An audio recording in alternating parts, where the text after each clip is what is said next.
Kan. Iya, artinya ketika dia tidak sanggup menganalisis secara psikologi hal-hal yang kecil, maka tentunya sangat rawan untuk memberikan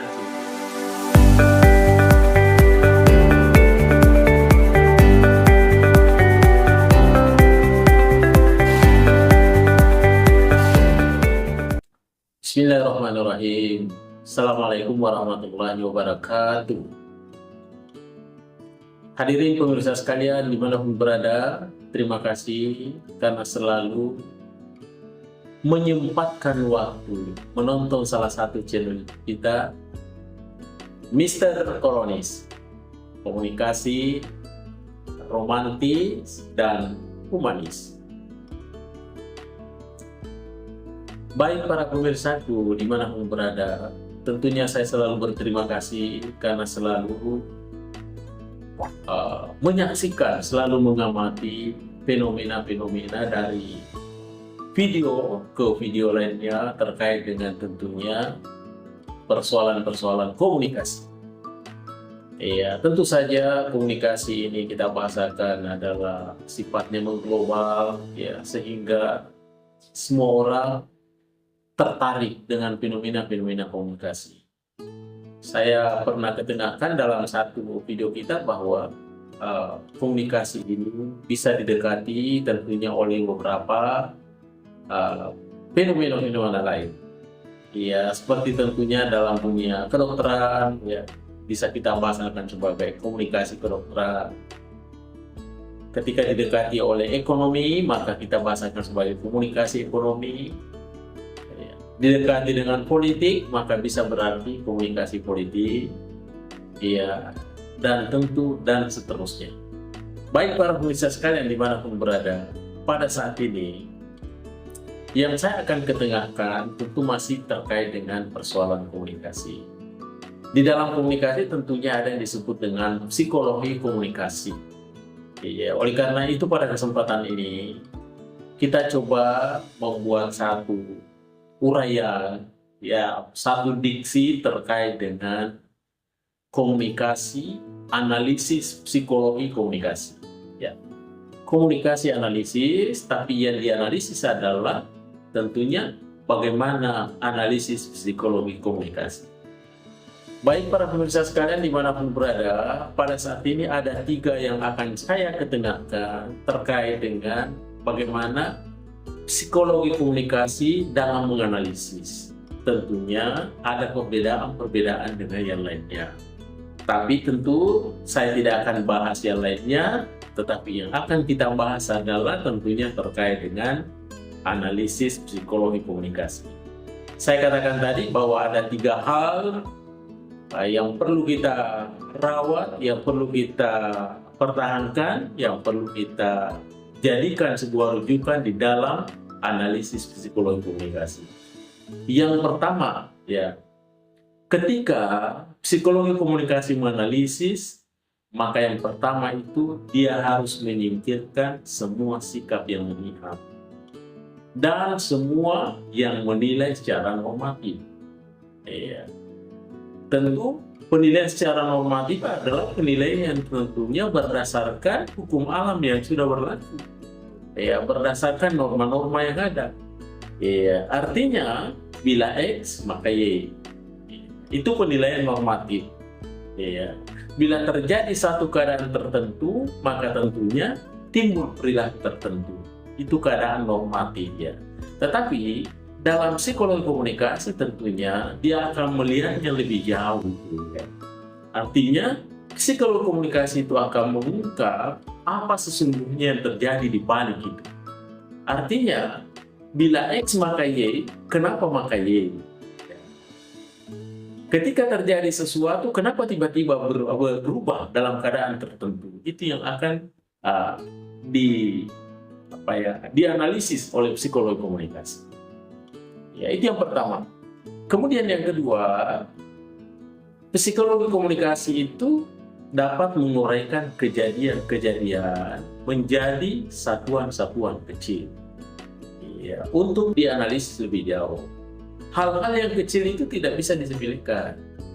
Ya, artinya Ketika dia tidak sanggup menganalisis secara psikologi hal-hal yang kecil, maka tentunya sangat rawan untuk memberikan simpulan-simpulan terhadap hal-hal yang besar. Maka hadirnya psikologi komunikasi untuk melihat lebih detail, lebih kecil lagi, apa sesungguhnya yang terjadi dan apa sesungguhnya yang akan dianalisis lebih jauh lagi, lebih dalam lagi. Itu yang kedua. Kemudian yang ketiga, psikologi komunikasi itu selalu berusaha memahami peristiwa dengan menganalisis keadaan internal. Apa yang termasuk internal adalah boleh jadi suasana batinnya sosok individu, tanda kutip individu. Psikologi komunikasi punya tugas itu melihat. Artinya, ketika orang tersenyum, tentu saja tidak bisa katakan bahwa dia bahagia.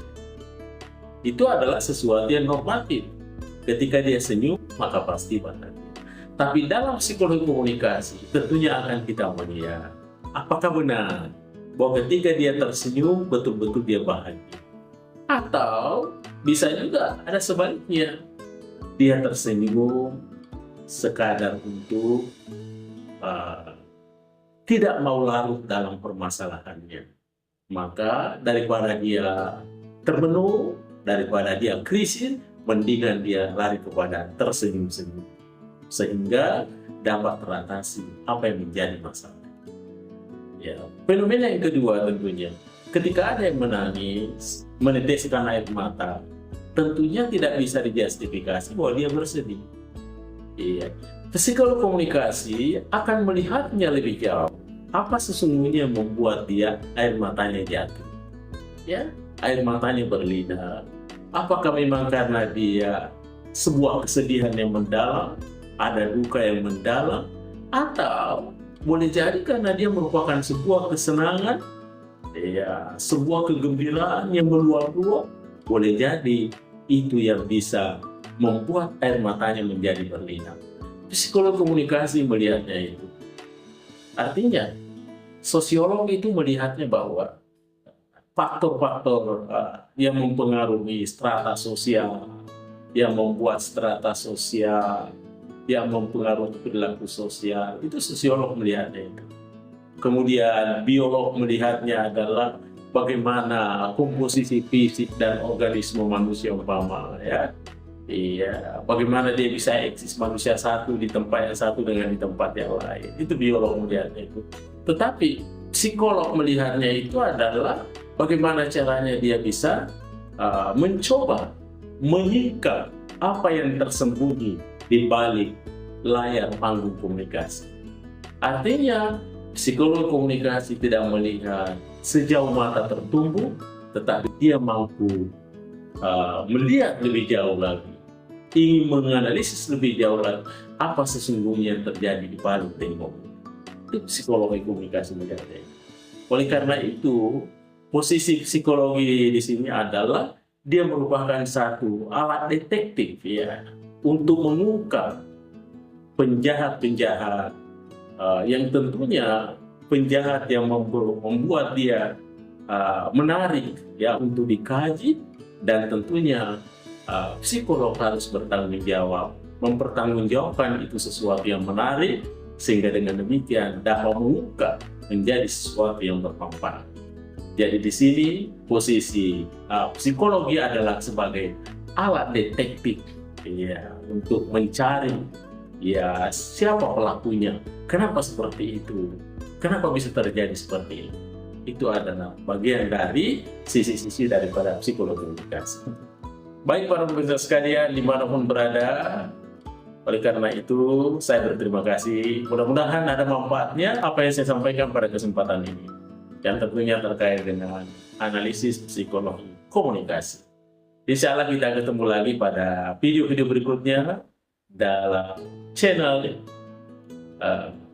Arham Selo, dan tentunya Mr. Kronis, komunikasi romantis dan humanis. Baik para pemirsa sekalian, dimanapun berada, terima kasih atas segala atensinya. Selalu setia setiap saat menonton channel YouTube kita ini. Saya mohon diri, Mr. Koronis. Assalamualaikum warahmatullahi wabarakatuh. Mr. Koronis. Halo guys.